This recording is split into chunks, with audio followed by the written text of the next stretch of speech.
my God.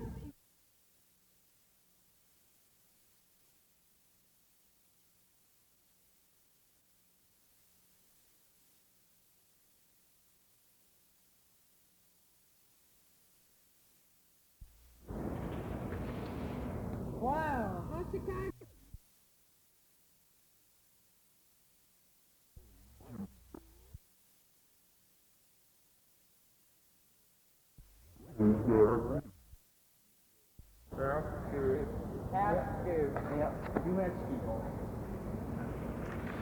These young girls seem quite determined about their future. I wonder if they can really be this determined.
To meet with your board and your other members who are here this morning and who will be here throughout the convention, putting together a program that you will, I suppose, live with and bring to the National Convention and help in stabilizing farming in the years ahead.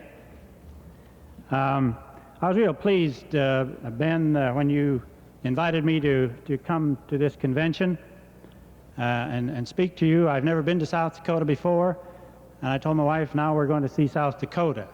And we really saw it yesterday, I can guarantee you. We drove, and I haven't seen so much land since I left Canada, my home country, many years ago.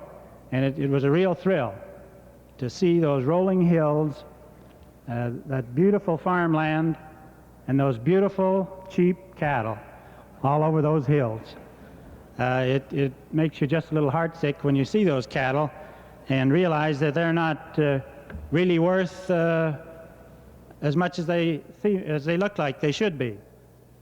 It was interesting yesterday.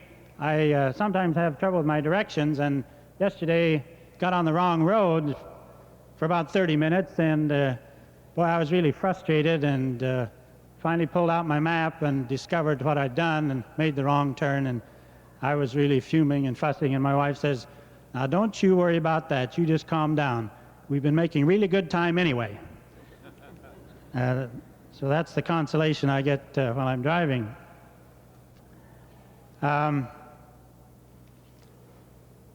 We, in a smaller state, of Utah and Idaho. Idaho's a pretty good sized farming state, but especially in Utah, we're made up of a lot of small farms. And we've really appreciated the help we get from the large states, such as South Dakota. You, with 59 years experience behind you, are very willing to pass on your experiences, your successes, to those of us who are more or less getting started. And we appreciate that very much. I think this is the type of thing that will build the National Farmers Union base so that it will be more and more a truly farm organization helping farmers in rural America. we were privileged to send one of our field men to South Dakota to get some training. And this is the type of help we need. Several of your farm people came to Utah and Idaho on the plain and worked membership, giving us a lot of know-how. In fact, I don't know who the man was, I can't remember, but he did such a selling job on one of our farmers that in my area that this particular farmer is just driving me crazy because I won't immediately get a co-op started. Whoever he worked with convinced him so thoroughly that the co-op movement is the way to go and the only way we're going to survive is through co-ops that he just won't quit. I suppose we're going to end up with a co-op in our area. This man is insistent that we do that. So this is the type of enthusiasm that we need in our area, given to our people so that they can carry on, sometimes against real tough odds. Cliff Ott mentioned the insurance and the value of planning, estate planning for farmers. I'd just like to say a word about that. I'm acquainted with farmers, and I'm sure there's quite a few here today. The thing that I found with farmers that they just will not do is they will not sit down and tally up what their assets are and what they're really worth. They just hate to do that. It seems to frighten them somewhat. But it's the first step, and you've just got to do it. And I don't know whether you have a joint, whether your laws are set up as they are in Utah, but in Utah most estates are set up in joint tenancy. And with that type of a setup, your bank accounts, your land, your property in joint tenancy, if one or the other dies and nothing has been done as far as planning your estate, no legal work done, you're facing tremendous costs to attorneys and to the government. Because at that point, when one or the other dies, the survivor inherits the whole estate. That whole estate becomes taxable at that point. And I remember this figure very well. If your estate is worth $500,000, you've done nothing, one or the other dies, the survivors are facing $144,000 in taxes and legal fees. Now the trouble with farmers are that they end up long on property and short on cash. The government doesn't want property, they want it all in cash. So it creates a real problem for farm people if they don't do anything with their estates. I thought I'd just like to mention that. It is real key. And you work a lifetime to build an estate. It's unfortunate if then you turn a large portion of it over to the government.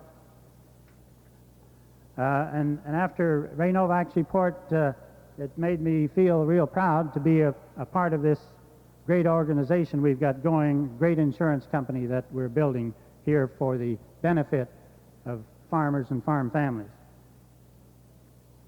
The theme of your convention, the Family Farmers Building America, I think is very appropriate.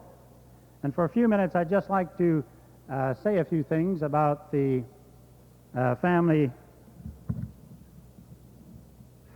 farmer, the family itself, and the importance I feel that it plays in building this great country of ours.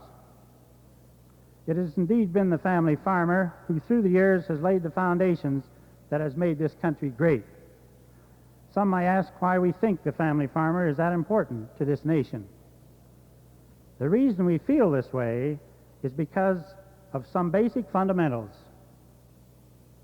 These fundamentals are tied directly to the family living, working, planning, and cooperating as a unit to accomplish specific goals. It is the teaching of children by parents, both by word and example, that molds their lives and sets the course that they will follow throughout their lives. Why is this family unit so key to the future of this nation? As a group, farm and rural youth are better educated than comparative groups. Farm youth as a group have less delinquency. Farm youth learn at a very early age the responsibility of doing a job, doing it on time, and doing it well. And I think this is really commendable. The divorce rate among farm couples is much lower than the national average. This fact gives great stability to the family unit. I might just mention that my wife and I have enjoyed a pretty good marriage, I think. I guess in every family, every marriage, there's a few times that, you know, things get a little rocky and you have to kind of sit down and talk things over. And that happened in our marriage at one time, and so we decided we better sit down and discuss the matter somewhat. And so my wife says, well, now the children are young, and I've got all this responsibility. You're going to have to give up your golfing. And I said, well, yeah, I guess I could do that. You're going to have to give up playing cards once a week. And I thought, well, yeah, I suppose maybe I could do that. And she says, and those horses have got to go. Well, that was, at that point, I got the phone and called my attorney. No way would I part with my horses. My wife says, you know, that Palomino mare is just driving me crazy. You're going to horse shows, you're going to posse, and she said, you know, I just can't put up with that. And after I got off the phone, she grabbed the phone and called her mother. And she said, Mother, she says, I just can't put up with this any longer. That Palomino mare is just too much competition. Well, her mother said, well, honey, she said, you know, sometimes these things that look bad can really be not as bad as you think. She says, you want to be glad that the competition's a Palomino mare and not a blonde filly. And that's the consolation she got out from her mother. In contrast to this stable family life, we have some specific examples of children being raised on the west side of some of our larger cities. And I'd like for a moment just mention the fact that my wife did teach for 10 years on the west side of Ogden, where we live. And she dealt with underprivileged minorities in the 5th grade and had some tremendous experiences with these young people. These youngsters came from homes that were broken, homes where the parents were alcoholics, homes where mothers were prostitutes. This type of environment is where these children came from. And through the years, my wife would peg certain children as potential delinquents because of their background, because of their behavior in school. Several of them, she graduated from the 5th grade right to the industrial school. They were that type of children. And now these same children are in their early 20s. And one by one, the young people that she had made a note of are showing up, beating their wives, beating children to death, molesting children, stealing. And one young boy that she taught a while back was found, his body was found in the Ogden River with several bullets in his body. He was one who was a real troublemaker. My boy knew him. He was always fighting, and they never did solve that crime. But apparently, somebody did away with him. So it indicates that the home is key, I think, to the stability of this nation. This is where children learn discipline, learn respect for their elders, learn respect for the society as a whole. And I think this is terribly important. This cooperation and unity I speak of in the normal farm family is extended beyond the family into the community, the nation, and the world, and could be the leaven that could stabilize conditions throughout the world. At this stage of our tottering civilization, we need and must have and must be our brother's keeper. I read an article by Professor George Wald, who was in 1967 the Nobel Prize winner. And I'd like to quote just a few statements from the article that he wrote. And I quote, "The present crisis is a crisis not of information but of policy. We could begin to cope with all of the problems that now threaten our lives, but we cannot cope with any of them while maximizing profits for the few, thereby threatening disaster for all. The Green Belt revolution so recently begun in Asia has now collapsed. It was dependent on huge supplies of cheap oil and coal to produce fertilizers and pesticides. Now oil and coal are no longer cheap. The profits of the major oil companies have doubled and tripled as people of the third world begin to starve. It seems possible that 20 million persons will die of famine during the next 12 months in India, Pakistan, and Bangladesh alone. Unless the people of this world can come together to take control of their lives, to wrest political power from those of its present masters who are pushing it towards destruction, then we are lost, we, our children, and their children," unquote. In America today, man's concept of life is every man for himself and, if necessary, against his fellow man. This idea is enshrined in the concept of the rugged individualist. This concept forces each man to stand alone as an island unto himself. This concept is false, in most cases contrary to man's inherent nature. Man by nature is social, and it is very independent on each other. There is a place for each of us. We have placed too much importance on our professional people and too little on farmers, skilled workers, the blue-collared worker, and the unskilled, who are very important to our society today.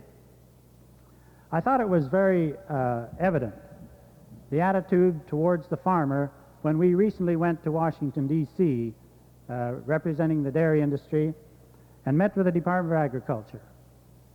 I thought it was deplorable, the reception we received from those people. And I mentioned it to them, the fact that their priorities were certainly out of line. Here we were, over 100 dairymen, asking for a mere 50 cents a hundred more for our milk so we could survive, so we could in fact supply the milk and other food products for that panel, that group of USDA people on the front row, and they were sitting there practically ignoring us. And I mentioned to them, isn't it ironic that most of you sitting on that front row this year will probably go out and buy a new car, and you'll pay $500 more for that new car than you paid last year. And yet we are practically being ignored as farmers when we come to you on our knees, no less, asking for a 50 cents a hundred increase in the price of milk. Somewhere our priorities are certainly warped. The administration has long voiced the importance of supply and demand and the free enterprise system. We often state our commitment to this ideal, but in truth, we have drifted far from free competition toward the interests of multi-million-dollar international corporations.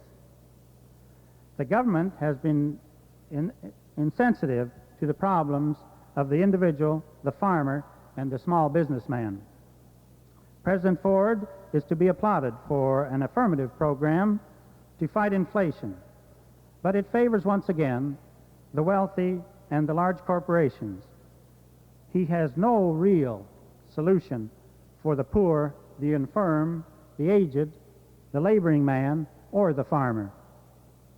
At the present time, the rate of inflation is due in a large degree to monopolistic pricing by a few large firms. The food industry is a prime example, and we take milk and beef. The consumer is being gouged while the middleman and the chain stores reap huge profits. We have a good example of this in Utah. In Utah, we have approximately 14,000 farmers, and Utah is now primarily a livestock and dairy state. We're out of the beet business practically, and we're out of the row crop business. We have one canning plant left. We have one sugar factory left in the state. And I understand that sugar factory won't be there long. But with the 14,000 farmers we have competing against each other, and this is what happens in farming, as you well know, we have 4 packers, we have 6 chain stores who are buying the products from these 14,000 farmers. You get the picture, I'm sure. If there's competition between those 4 packers and those 6 chain stores, I'd like to know where it is, because it isn't. There is no competition.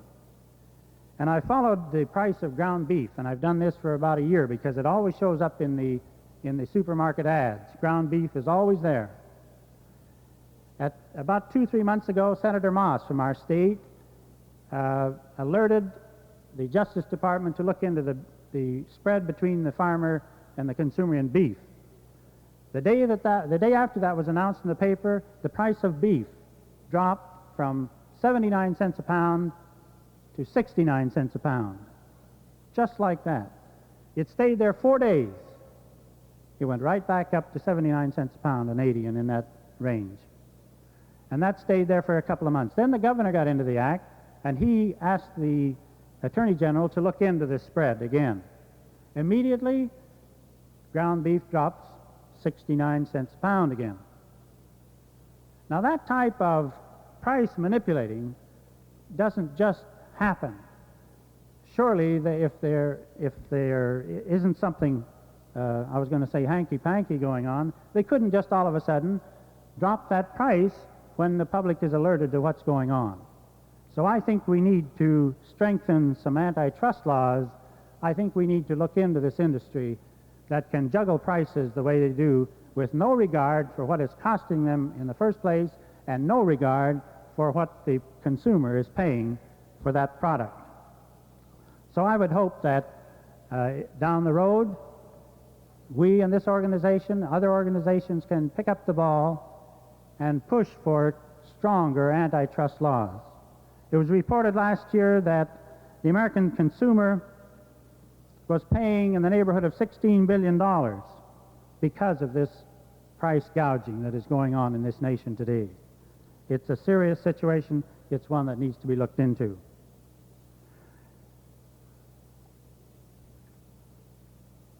Unless such measures are taken to renew competitive forces in the economic system of this country, we are going to be faced with the bleak prospect of our economy being dominated completely by the large, powerful corporations, which are subject neither to political restraints nor to the restraints imposed by free competition in the marketplace. I thought it was interesting yesterday, Senator Proxmire and Senator Brock were on Issues and Answers, and I heard that on the radio as we were coming out. And Senator Proxmire was getting on the President and the administration for his recommendation of the 5% surtax on the middle class and the farm segment of this nation. And Senator Brock came back with this idea that don't talk to me about that 5% increase. What about the tax loopholes that the corporations are getting away with? And Senator Proxmire said, yes, what about that? Brock came back with, but Mr. Proxmire, the Democrats have been in power for many, many years. How come you and the Democrats haven't done something about it long before this? And I have to agree with Senator Brock. How come we haven't done something about plugging loopholes in the corporation structure? I think I have the answer, and I think you do too.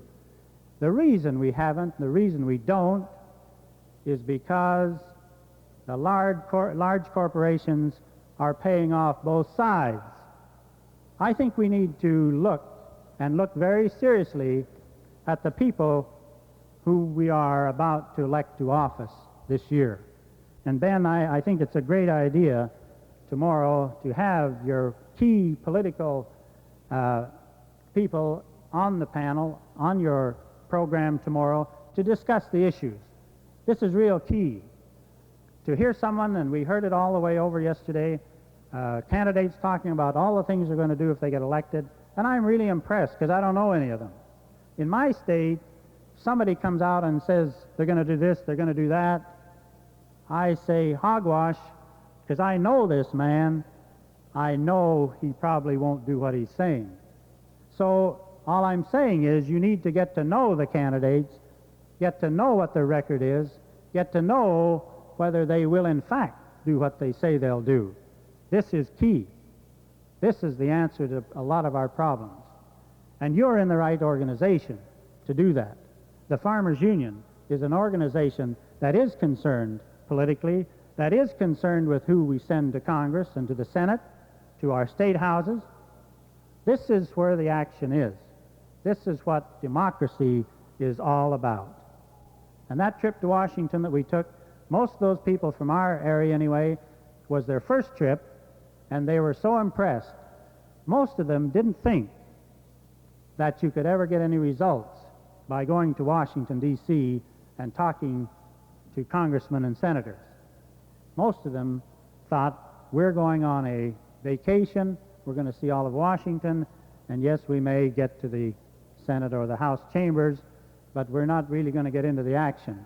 I can assure you that their ideas were changed after being there. The national office did a tremendous job, and I think the greatest thing that we did back there was when we divided up into pairs and visited the congressmen and the senators from urban areas. This is the message we've got to get back in Washington, D.C. These are the people that vote down farm programs. Why? Because they don't know what it's all about. They think milk comes out of a bottle. They found out from these dairymen where milk really comes from. And you may have read the example in the newsletter of the dairyman from Idaho who visited McCloskey's office from California, and Mr. McCloskey was going to throw him out because he didn't want his office tainted with anyone affiliated with milk because of the big milk payoff. This particular dairyman stands about 6 feet and weighs about 190 pounds, and he said, Mr. McCloskey, I'll leave your office if you call a guard, but I don't think you're big enough by yourself to put me out. Now, I came 2,000 miles to talk to you about dairying and the problems that the dairymen face, and I'd really appreciate it if you'd hear me out. Well, Mr. McCloskey stayed and listened. For an hour he listened, and the dairyman got his message over, and McCloskey ended up apologizing to him, autographing one of his books, and they parted friends, and he said, young man, I've learned more about dairying in the last 30 minutes than I've known in all of my life. So these are the things we must continue to do. This is where the Farmers Union airplane comes in so that we can shuttle people back and forth to Washington so we can get our message across to the people who do the voting. If you don't know what you're voting on, in most cases, to play safe, you'll vote no. And that's what happens to farm legislation. Too many people are voting no. In closing, I'd just like to mention that you people here at this convention have a great responsibility to carry the message home with you, because even in your own communities, I'm sure there are a lot of people who don't know what the problems really are, how we solve them. I think you need to emphasize, as I mentioned earlier, the importance of co-ops. If ever there was a system that is going to make it possible for farmers to survive and to remain on the farm, to continue a stable farm economy with individual farm families operating their own farms, it's the co-op route that's going to do it. We've just got to support our local co-ops. I don't know how many of you have been spent any time in the hospital. My wife just got out 2 or 3 weeks ago, and I was there visiting her one day, and I was walking down the hall and noticed a friend of mine in one of the rooms. So I thought, well, I better stop and see what's the matter and visit him, and he's a big guy. And I said, well, John, how are you getting along? And he said, well, coming along all right. And I said, are they treating you good here? You bet. The nurses are fine. He said, well, there is one nurse that just really bothers me. She says, in fact, she's about driving me crazy. He says, here I am, big as I am, and she treats me like a little boy. So this morning she come bouncing in with my breakfast, says, now, John, here's your breakfast, and you be a good little boy and eat it all up and be a good patient. We'll get along just fine. He says, she just keeps that up all the time, treating me like a little boy. And she said, now, clean up your breakfast. And says, when you get through, here's a little bottle, and we'd like a little specimen, and I'll be back in a little while and pick up your tray. So he said, it just made me so furious that he said, I thought I'd fix her. So he took the specimen bottle and poured his grapefruit juice into it and finished his breakfast, and pretty soon here she came back. Oh, Johnny, you're such a good boy. Cleaned up your breakfast. She picked up the tray and says, sat it down again. She picked up the specimen. My, she said, that's cloudy specimen. He said, yeah, that is a little cloudy, isn't it? He said, let me see that. And he picked it up and he says, maybe we can clear it up by running it through again. And he grabbed it and drank it. And needless to say, the nurse fainted. I want to thank you again for the opportunity of being with you this morning. I know you'll have a good convention, and again let you know how we do appreciate the leadership from your president, Ben Radcliffe, a great member of the National Board, a man with a lot of good judgment, a man who thinks straight, and a man who will continue, I'm sure, to lead the farmers of South Dakota in the right direction. And thank you very much. As part of our increasing effort in Farmers Union to actively involve the young farmer, this has been an area that we've been quite concerned with because, as many of you know, the average age of the farmer in South Dakota is 55 years old, and we desperately need the services that our young farmers can provide for us. Our Young Farmer program is not set up to become take over the organization by the young farmers. Quite to the contrary is true. We're trying to assimilate the young farmers into the Farmers Union program. As you know, we are a family farm organization, and this the word family does include the younger farmer. We're very happy to have these three young men up here to give you a few of their viewpoints as the way they see agriculture today for the young farmer. These three young men were with myself and three other young couples to our national camp this summer in Bailey, Colorado, and we discussed land use policy, and they might remark briefly about the camp and what we got into there. At this time, I'd like to present the first speaker, Darrel Hodne, who is a young farmer from Winfred, South Dakota, and he'll give a few brief remarks. Darrel? Thank you, Dave. I have been asked to discuss with you my feelings about the Farmers Union organization and what it has to offer us as a young farmer. Most of the things I have down here have already been highlighted today, but I'll go over them again. My first encounter with the Farmers Union was through a fly-in exchange member and being invited to attend the state young couple seminar by a local member. My knowledge of Farmers Union before this was limited to none. I was in the Air Force for 4 years, and after returning from overseas and starting to farm, I've been farming about 3 years, and my family has just started a family corporation farm, and I've come to realize that we're in dire need of help from influential organizations to help save the family farm. We all know what farming has come to with the decrease of farm population and the increase of corporate enterprise and hidden monopolies, and we all know they're there. They have left the small family farm virtually powerless. I believe the Farmers Union has been and is making progress in this area by pushing and working on legislation for the family farmer. Last night, Mars Miller stated that young farmers must justify themselves to get credit, and this is all fine and good. But how can the young farmer just starting out compete with doctors, lawyers, conglomerates who invest and inflate the land and save their inflationary dollar? Could you imagine the current livestock marketing system justifying itself? Can you justify the land-grant colleges receiving thousands of dollars for studying how much pressure is needed to determine how fresh a loaf of bread is, when there is a dire need for them to be studying new pesticides, herbicides, and fertilizers that will not leave a chronic effect on the soil. This is one more of the many places Farmers Union could apply pressure. Another way Farmers Union is helping the young to save the family farm is through their estate planning program, which was expressed earlier quite a few times. And he can pass this on to future generations without paying overwhelming inheritance tax. For example, like Family Farm Corporation, as we did, which is funded through insurance. One of the most pressing things in the state is the dire need for a change in our tax system.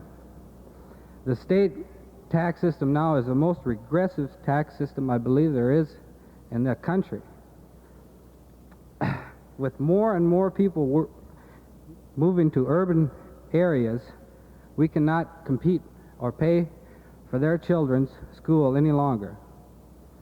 The Farmers Union, as you know, is a forerunner to change this badly needed tax to a state income tax. Families have already paid more than their share.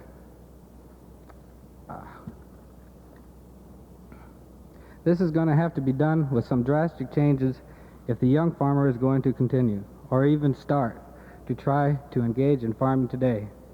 One way we can all help is to discuss thoroughly our problems with our urban friends, relatives, and encourage more expression of our views by country, state, and national presidents to the urban consumer. In summary, I feel that the Farmers Union and the family farms hope for survival, and that we as farmers must support them. But remember, we have to start at home. I would like to thank Farmers Union for giving me a chance to participate in these seminars, where I learned muchly about Farmers Union. And we are just starting.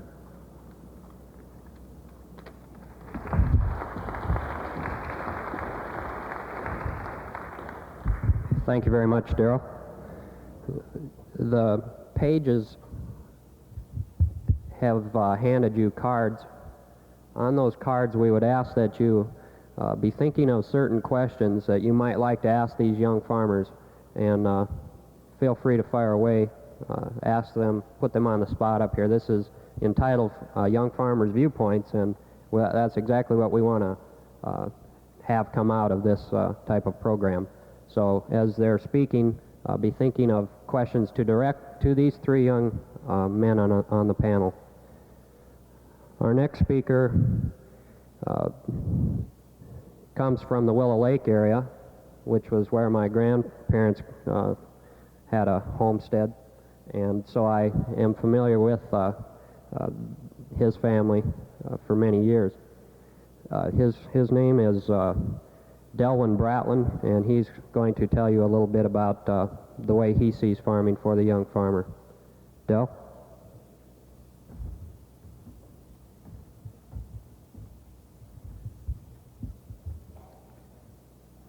Thank you, Dave. Good morning.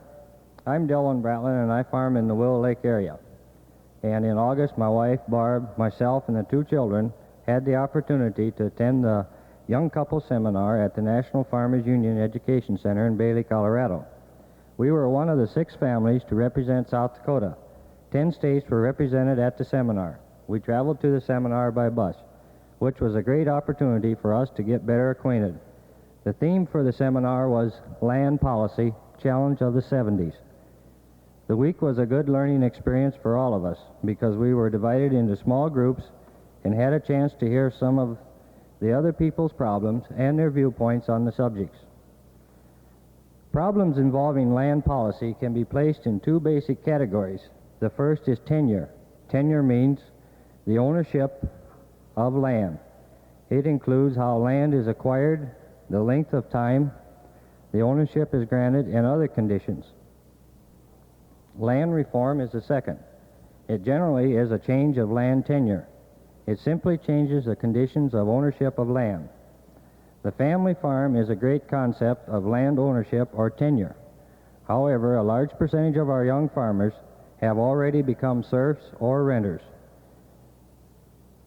It is estimated that about 20% of our farmers depend upon rented land for their entire livelihood. Cash rent is becoming extremely high, and with growing competition for the use of land, the future of us is in danger, because the young farmers do not have the capital to buy land, and if there are no young farmers to take the place of those who are retiring from agriculture, our land will fall in the hands of absentee owners. These absentee owners, wealthy individuals, big conglomerate corporations, and the absentee owners do little for the community and actually do harm by creating higher land prices by speculation. It would be nice if we could limit land ownership to actually those who live and work on the farm. Mining is another threat to our farm, and because most mining is usually done by big corporations. Development is a threat in some areas, because many of our farms by the larger cities have become massive housing districts. The United States is losing land at the rate of 2 million acres a year to other uses.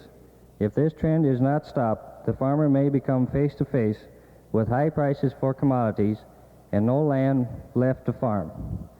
South Dakota is an agriculture state, but still the average age of a South Dakota farmer is 55 years of age. I think one of the reasons that the average age of the farmer is 55 and not 35 is because of the great investment it takes today to get started in farming. For those that don't take over an established farming operation, credit is becoming easier to get, but still is not readily available. Many privately owned companies are eager to loan money, but their interest rates can be real rough. Even at today's prices for our products, a young farmer can go broke in 1 year because the other related products have increased at a much faster rate than what our income has increased. In many cases, the young farmer gets in so deep that he has to go into a nearby town for an outside job and added income, and eventually leaves the farm altogether. I feel one of the things that would help the young farmer would be the assurance of 100% parity. This way, if a young farmer had a feasible plan when he went in to borrow money, they would know by looking over his plan of action whether or not it would pay. You can hardly blame a lender for not borrowing money to a young farmer when he has no guaranteed price, has the elements of the weather against him, and the uncertainty of fuel, fertilizer, and the availability of machinery to put in his crop. Also, if we could get some special legislation for a young farmer starting out, I think the average age of our young farmer would drop in South Dakota considerably. So in closing, I would like to say that I, as a young farmer, have never regretted coming back to the farm. A lot of times the grass looks a little greener on the other side of the fence, but I know there is no place like a farm to raise a family. And with the ups and downs, it is still a good life. Thank you.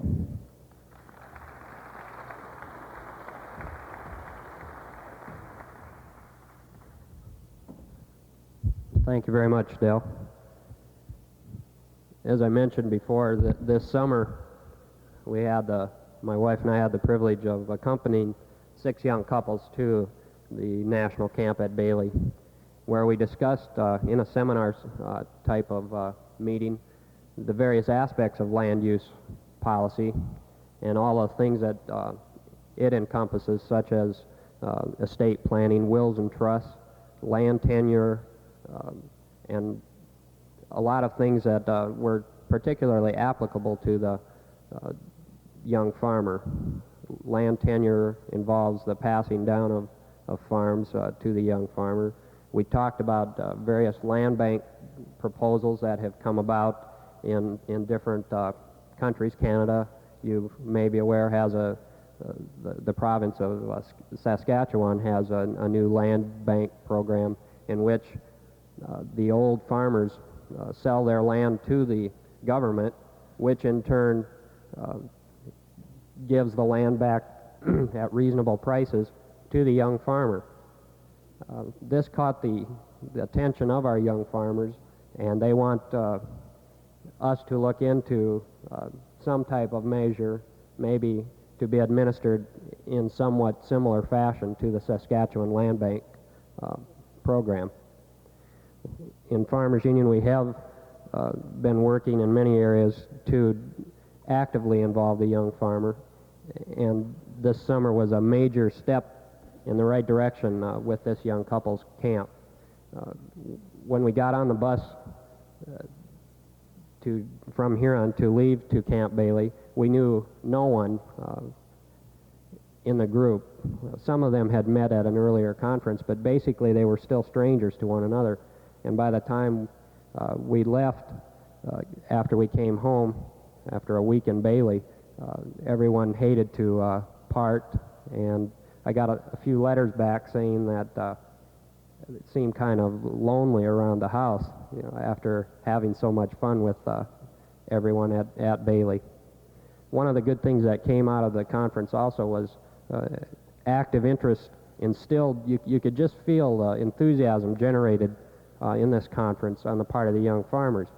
And when we came home, about a week or two after we'd been home and the state fair was convened in Huron, a young couple that had been with us, Dick and Joe Roebuck Pearson, came up to me at the state fair and said, "Say, how do we go about getting a lifetime membership in Farmers Union?" And they had never really been active in Farmers Union before this trip to Bailey, Colorado. We are working in the right direction. We're stirring up interest in the young farmer, and we're going to make this organization an even greater one than it is today. The next speaker that we have is, if you ever get to know him, you'll never forget what this person is like. He's quite a fella. Everybody just loved him on the bus. He sort of made our whole trip worthwhile. He's quite a card, and I would like to introduce at this time a good friend of all of ours, LaVern Aisenbrey from Olivet, South Dakota. LaVern?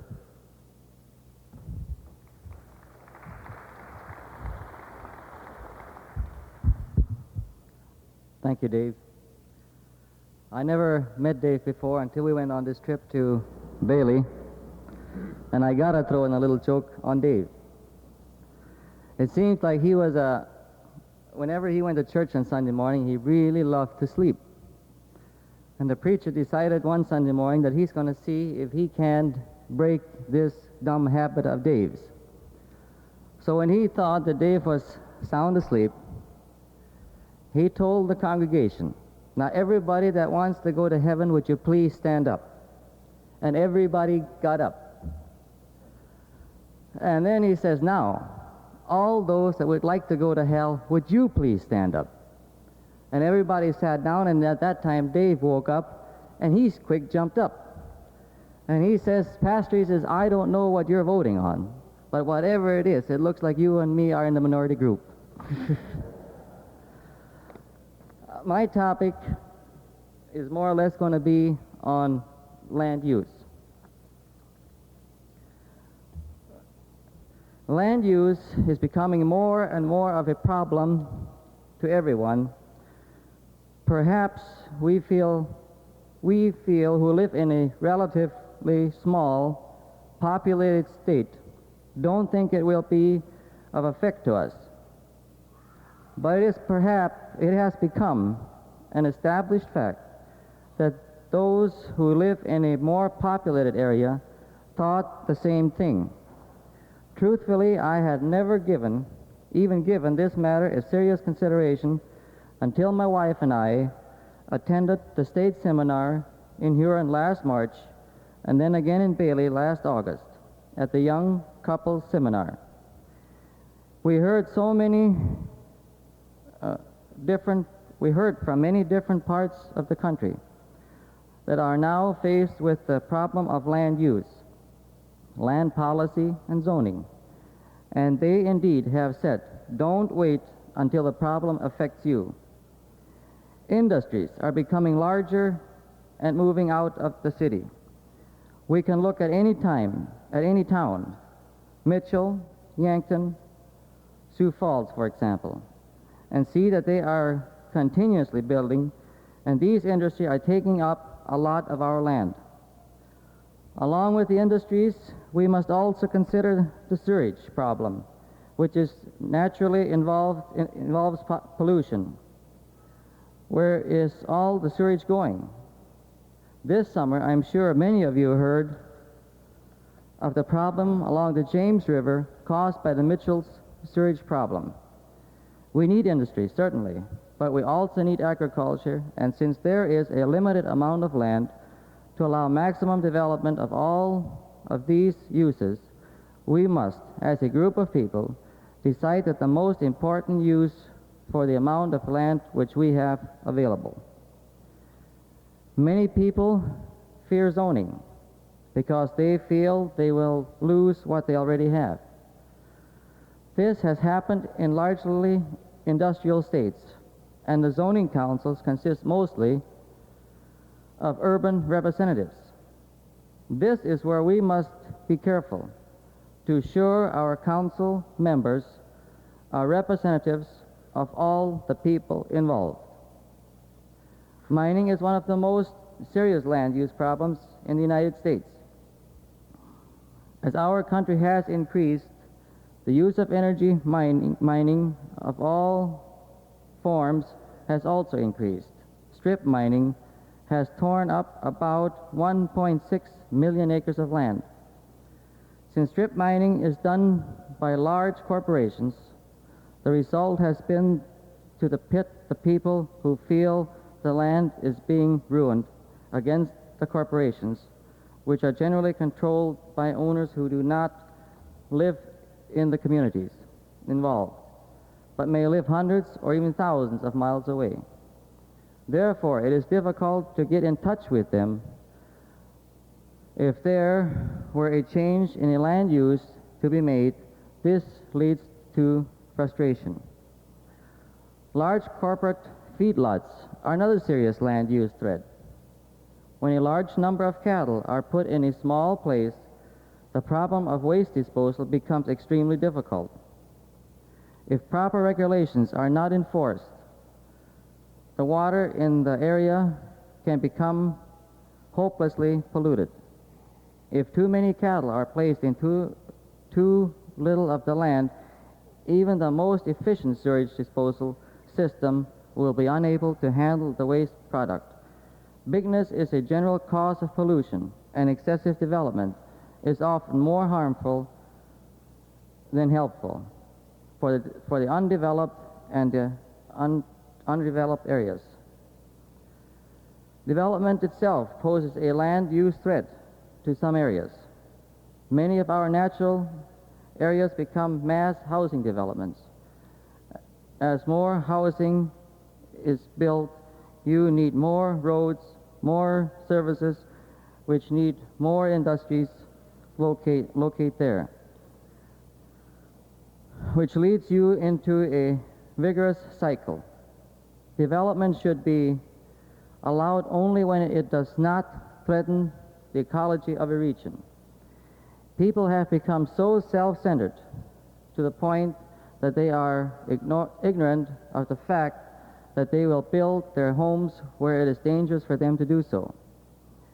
Failure of people to respect the laws of nature is another land use problem.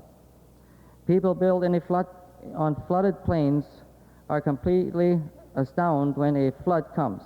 The flood in Rapid City is an excellent example of a violation to this important law of nature.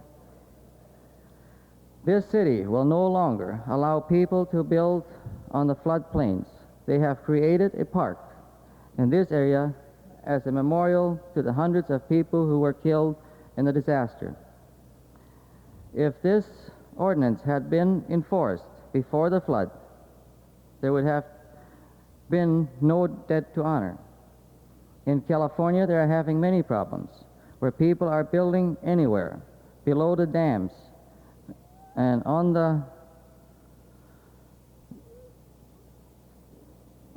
that if an earthquake would ever occur, thousands of families and homes would be expelled in the quake. The mounting concern of people for the environment has created a wave of demand for a change in many things: landowners, corporate relationships, and even our economy. We cannot sit back and wait for these crises to come to us, and we cannot have the attitude of let someone else do it.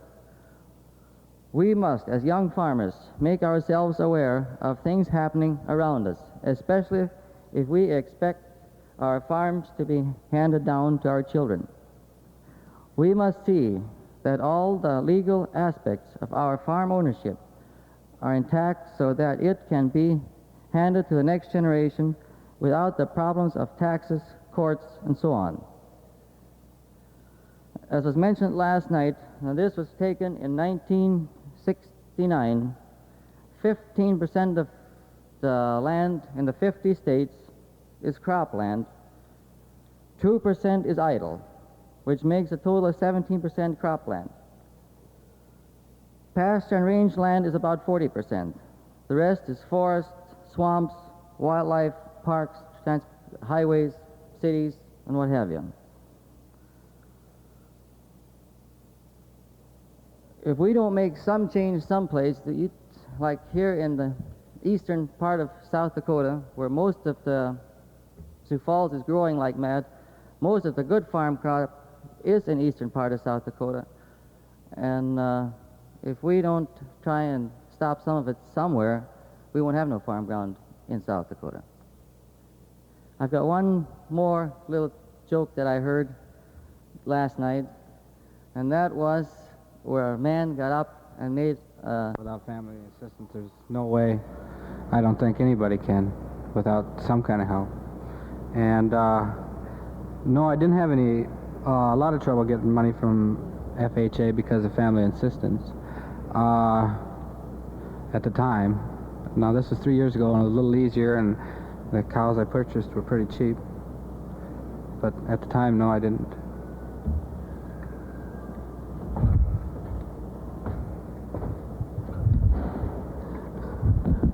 Explain a little bit in detail.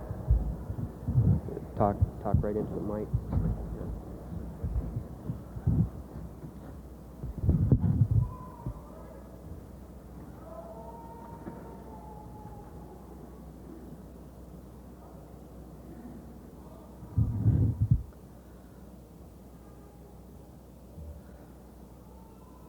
Well, I think one way that young farmers could establish themselves as a place in agriculture without getting involved, one way would be by going and listening to your political candidates. The other night at a county farmers union meeting, we had 7 or 8 candidates there. Out of these 7 or 8 candidates, we had, I would say, 2 that were really for agriculture. One was interested in appropriating money. One of them was interested in strictly education. So I would say there would be one area. You don't have to get politically involved, but if you would go and listen to the candidates, and if they are truly interested in agriculture, and being South Dakota is strictly an agricultural state, it is their largest tax assessment is on agriculture or cattle. Well, I would say this would be one way.